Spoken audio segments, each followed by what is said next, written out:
Gracias a Dios que tenemos la oportunidad de tomar un tiempo para estudiar la palabra del Señor. Una de las cosas que va a ayudarnos para fortalecer nuestra fe es cuando escudriñamos la palabra del Señor. Ya llevamos 20 semanas estudiando este tema, fortaleciendo nuestra fe, y hemos visto desde diversos aspectos cómo podemos hacer que nuestra fe se fortalezca.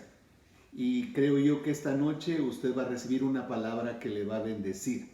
Permítame llegar ante la presencia del Señor y pedirle a Dios su ayuda y su dirección. Padre, en el nombre de Cristo Jesús, me acerco con libertad al trono de tu gracia para adorarte. Bendigo tu nombre, te doy gracias por tu fidelidad, el privilegio que me das de poder compartir este tiempo con mis oyentes. Gracias, Señor, por esta palabra que viene a fortalecer nuestras vidas y sobre todo cuando hablamos de nuestra fe, la necesidad que tenemos de mantenernos creyéndote a ti, Señor, todo el tiempo y sostenidos en tus manos para que venga lo que venga contra nosotros, cada circunstancia sea vencida y declarando, Señor, victoria en nuestras vidas. En el nombre de Jesús te ruego tu guianza, tu dirección, tu ayuda y tu bendición. Espíritu Santo, pon la palabra oportuna en mi boca y que tu pueblo junto conmigo seamos bendecidos y que tu nombre sea glorificado. Por Cristo Jesús lo pido y doy gracias. Amén.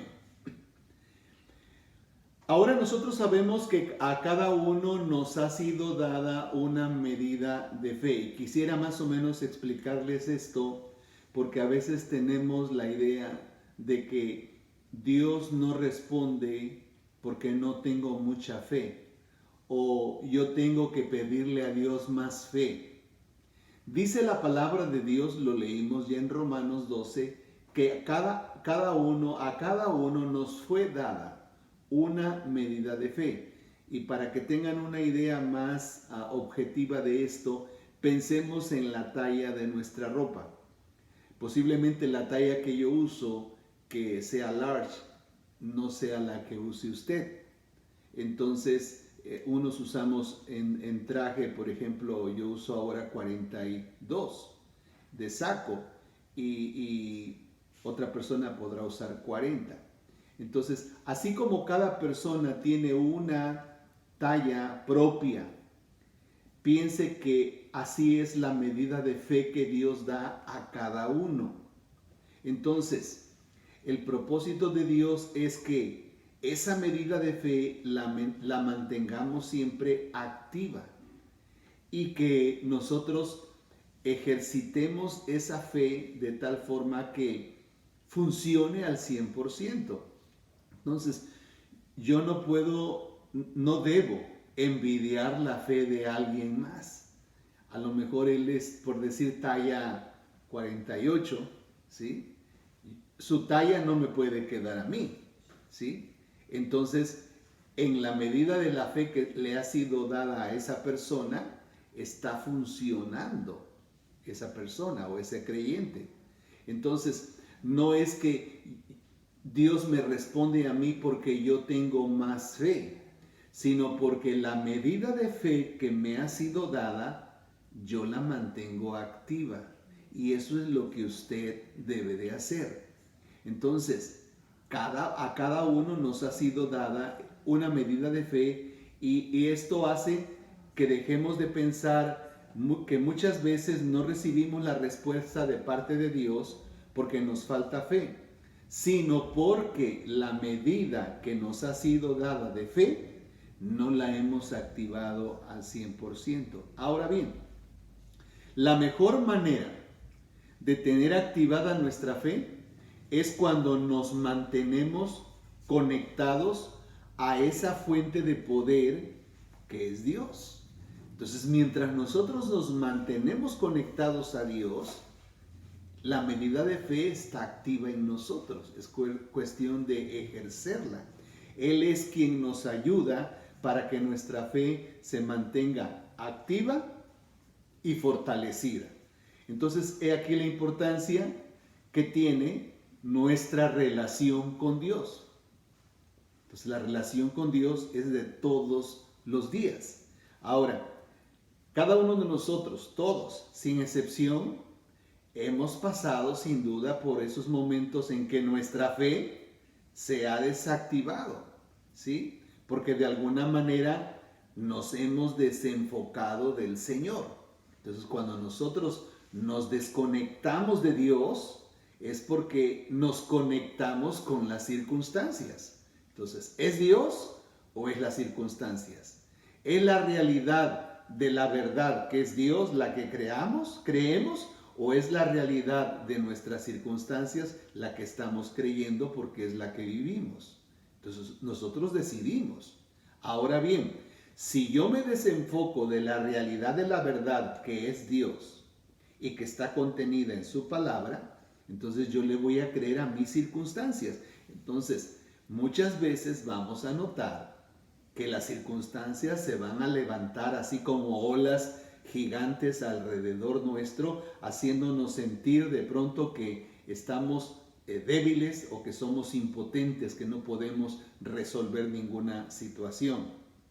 Entonces considero que nuestra oración delante de Dios debiera de ser: Señor, ayúdame a mantener fortalecida la medida de fe que me has dado o que me ha sido dada, y que sea activada en el momento oportuno. Quiere decir que cuando viene la prueba, viene la necesidad o el momento crítico que estemos viviendo, ahí se activa la fe y nosotros saldremos adelante.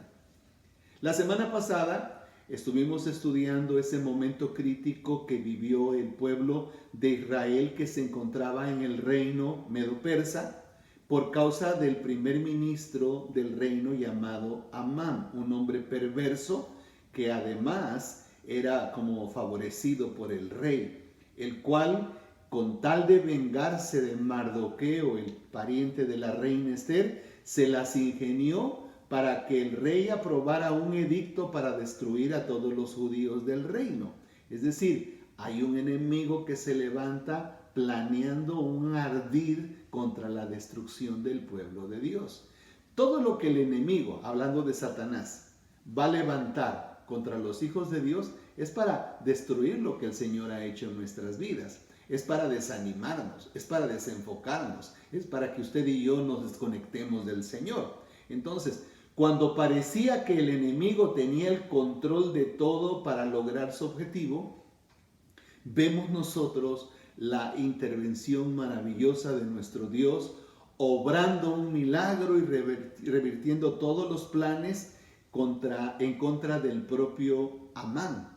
Entonces, yo creo que vale la pena resaltar que tuvo que ver mucho la determinación que la reina Esther tuvo de meterse en ayuno, pidiéndole al Señor su intervención junto con el pueblo de la ciudad de Susa, para que se manifestara el poder de Dios en esa situación tan crítica, tan difícil. Y cuando parecía que no había una puerta de salida, nosotros miramos cómo Dios se glorificó y cómo cambiaron las cosas a favor de los judíos. El día de ayer, mientras yo tomaba ese momento de meditación, yo comentaba acerca de la obra que hizo Nehemías. Anoche, cuando yo hacía la meditación con ustedes, hablaba de la labor que hizo Nehemías a favor de la ciudad de Jerusalén y de Israel, al ayudarlos para reconstruir el muro de la ciudad. Y yo enfoqué más que nada el pensamiento sobre lo que es la protección y el cuidado que Dios tiene de nuestras vidas. Sin embargo, esta noche yo quiero ampliar el comentario de ese pasaje bíblico, porque aunque Nehemías tenía el buen deseo de colaborar con su pueblo y sus intenciones eran buenas y genuinas, él, la verdad, se encontraba frente a un imposible, hablando humanamente. Entonces, vamos a mirar lo que hizo Nehemías para alcanzar la gracia y el favor de Dios, manifestándose de una manera realmente sobrenatural y extraordinaria para bendición del pueblo de Dios. Ahora, es probable que usted se encuentre ahora mismo atravesando una circunstancia difícil, como la que se encontraba Nehemías, porque a veces nosotros podemos decir, bueno, ¿y qué tiene que ver ese pasaje bíblico conmigo? Pues mucho, quizás no es la misma situación, pero muchas veces nosotros nos encontramos en situaciones en donde aparentemente no hay solución o no la encontramos. Entonces, creo yo que podemos nosotros aprender de los pasos que dio Nehemías para lograr la respuesta de Dios, hacer lo mismo nosotros, para que nosotros disfrutemos lo que ahora es imposible para nosotros, que Dios lo haga posible. Nehemías, eso fue lo que hizo. Dio ciertos pasos, y yo quiero leer, me gusta mucho la versión de la Biblia Nueva Traducción Viviente, el capítulo 1 de Nehemías, que dice así, porque tiene un lenguaje más contemporáneo. A finales del otoño, en el mes de Quisleu, del año 20 del rey Artajerjes, me encontraba en la fortaleza de Susa. Está escribiendo Nehemías. Hananí, uno de mis hermanos, vino a visitarme con algunos hombres que acababan de llegar de Judá. Les pregunté por los judíos que habían regresado del cautiverio y sobre la situación en Jerusalén. Me dijeron, las cosas no andan bien. Los que regresaron a la provincia de Judá tienen grandes dificultades y viven en desgracia. La muralla de Jerusalén fue derribada y las puertas fueron consumidas por el fuego. Cuando oí esto, me senté a llorar. De hecho, durante varios días estuve de duelo, ayuné y oré al Dios del cielo y le dije, oh Señor, Dios del cielo, Dios grande y temible, que cumples tu pacto de amor inagotable con los que te aman y obedecen tus mandatos. Escucha mi oración. Mírame y verás que oro día y noche por tu pueblo Israel. Confieso que hemos pecado contra ti. Es cierto, incluso mi familia y yo hemos pecado.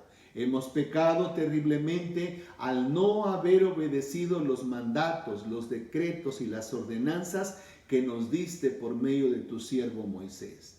Te suplico que recuerdes lo que le dijiste a tu siervo Moisés.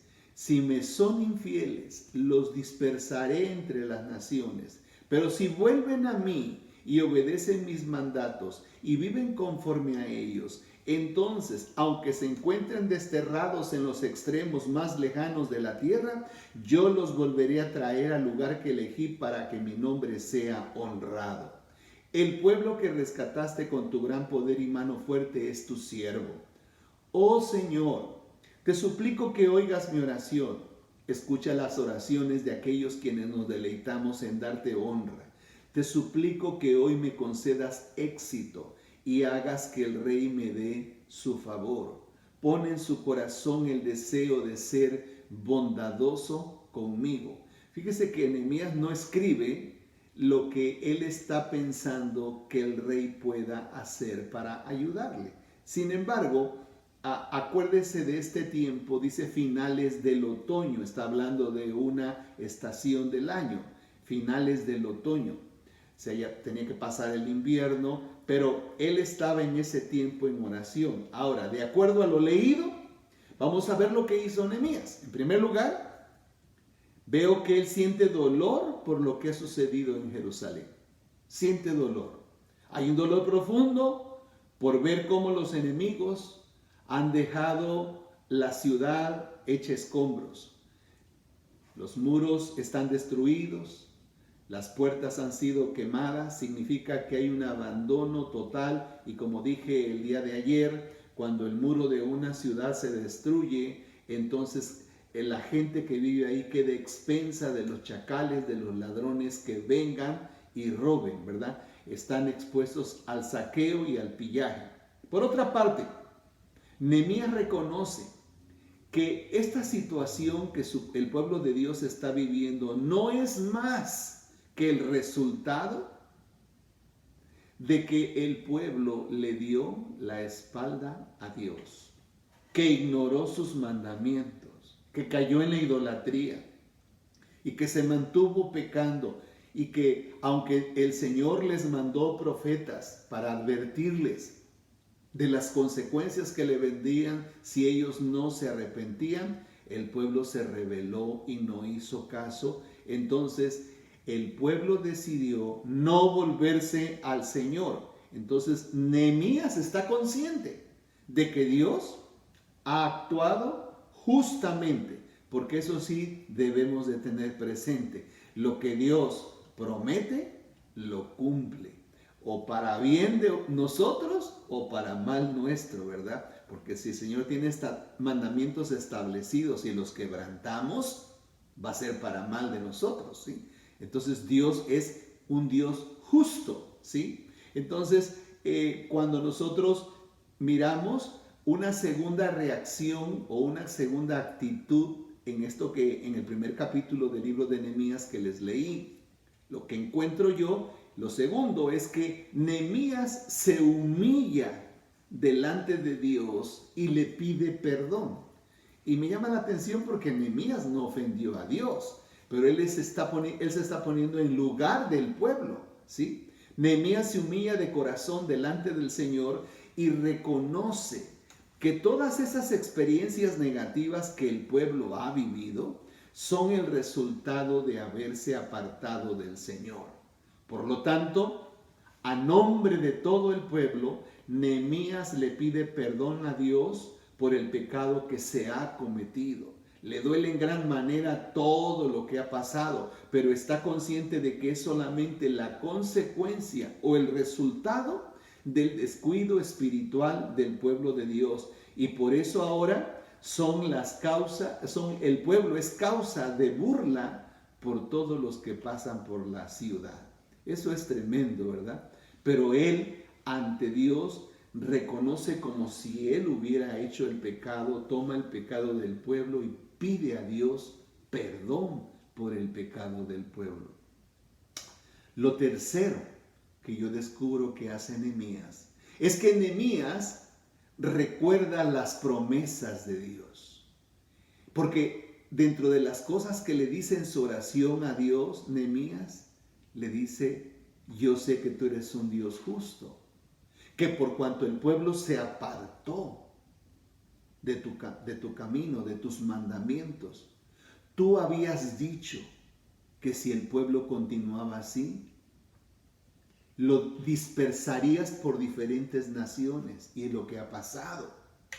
El pueblo está sufriendo consecuencias de sus decisiones. Entonces, Nehemías mantiene presente la promesa que Dios ha dado también de que si el pueblo se arrepiente y si el pueblo de Dios vuelve al Señor, Dios va a tener misericordia, como suele suceder, le perdonará, le restituirá todo lo que el enemigo haya destruido. Entonces yo creo que una de las cosas que Nehemías tiene presente es que por encima de nuestras faltas y de nuestros errores, siempre está la misericordia de nuestro Dios. La misericordia de Dios y su amor va a estar por encima de cualquier pecado cometido.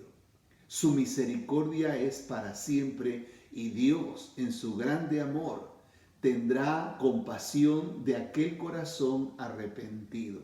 Y lo cuarto que yo miro que Nehemías hace es que le pide a Dios que le dé gracia y le dé el favor delante del rey.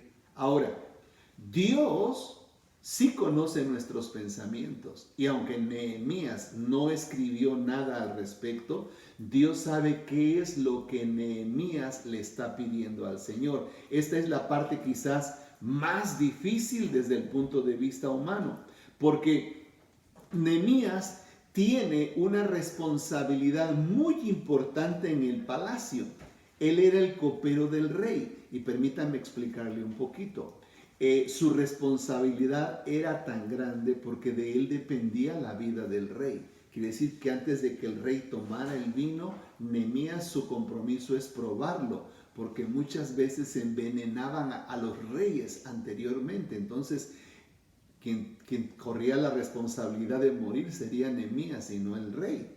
Entonces Nehemías era una persona de confianza que lo tenía el rey allí. Así es que, por lo tanto, su trabajo no podía quedar vacío, el espacio, la responsabilidad, la persona que lo ocuparía. Entonces, yo sé que Nehemías tiene todo el deseo en su corazón de ir a Jerusalén, de contribuir con su pueblo, de apoyarlos y la obra que él pensaba hacer, pero él tiene un problema difícil, tiene una situación bastante complicada por el tipo de trabajo que él tiene en el palacio. Además, el rey no era un hombre que temía a Dios. Entonces, Nehemías no tiene los recursos, él no puede dejar su trabajo. El rey era un hombre impío y como que nos damos cuenta que todas las circunstancias que rodean a Nehemías no son nada favorables. Por lo tanto, él simplemente deja en las manos de Dios para que sea Dios el que intervenga en esta situación. Porque a lo mejor, quizás Nehemías pensó que él no sería el indicado en ir a Jerusalén, aunque tuviera todo el deseo de su corazón hacerlo. Entonces, realmente se requiere de una intervención sobrenatural, de lo contrario no sería posible realizar nada por muy buenas que sean las intenciones de este hombre. De veras, si Dios no interviene, sería totalmente imposible que Nehemías pudiera ir a Jerusalén y reconstruir el muro de la ciudad. Sin embargo, Nehemías se mantiene preparado para cuando llegue ese momento, si así es la voluntad de Dios. Y yo quiero imaginarme que Nehemías ha de haber hecho anotación de las cosas que, si se diera ese momento, él le pediría al rey, que si el rey le favorecía, no solamente dándole permiso, sino las cosas que él necesitaría, porque Nehemías no tiene absolutamente nada con qué hacerle frente a la ayuda que quiere prestarle a la ciudad de sus padres. Entonces, nosotros miramos que la respuesta llegó. Entonces, ese tiempo de espera, él ha de haber estado simplemente confiado en el Señor. Y él continuó con su responsabilidad cotidiana. Y dice la palabra de Dios que la respuesta llegó hasta que entró la primavera del siguiente año. Acuérdense que cuando él ora era el otoño. Ahora está entrando la primavera. Y en el capítulo 2 dice: a comienzos de la siguiente primavera, en el mes de Nisán, durante el año 20 del reinado de Artajerjes, le servía el vino al rey, y como nunca antes había estado triste en su presencia, me preguntó: ¿por qué te ves tan triste? No me parece que estés enfermo.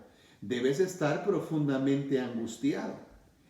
Entonces quedé aterrado. Fíjese cómo Dios trabaja. Esto es una cosa increíble. Esto es sobrenatural.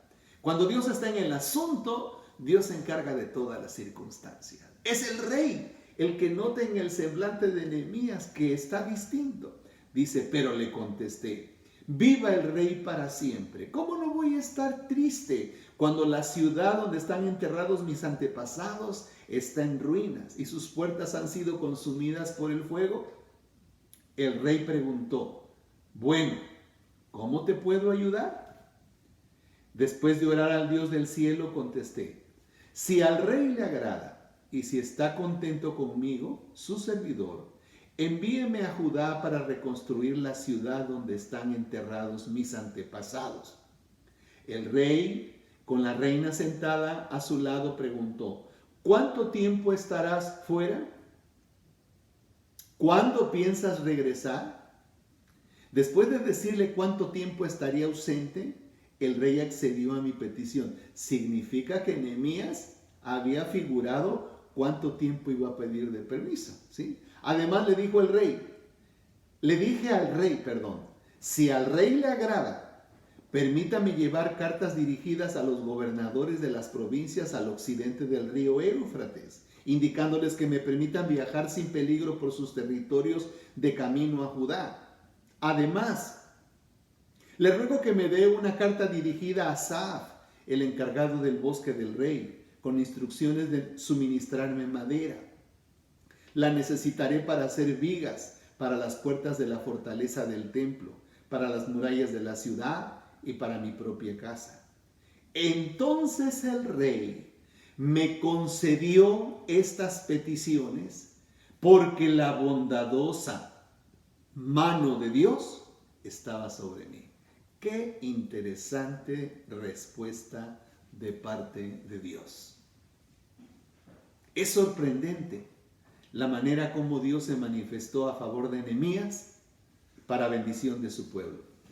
La palabra de Dios nos muestra en el contenido del libro de Nehemías que en 52 días fue terminada la obra de la restauración del muro de la ciudad. Y claro, se levantaron enemigos, pero a pesar de que se levantaron, el muro de la ciudad terminó y Nehemías regresó a Susa. ¿Saben una cosa? Uno se queda sorprendido siempre cuando permitimos que Dios intervenga para que obre conforme a su voluntad.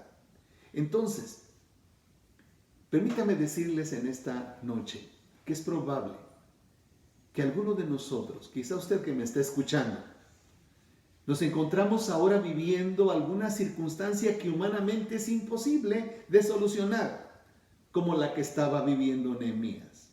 Sin duda que esta experiencia que tuvo Nehemías nos anima a seguir confiando y creyéndole al Señor, quien es especialista en trabajar con lo imposible para nosotros.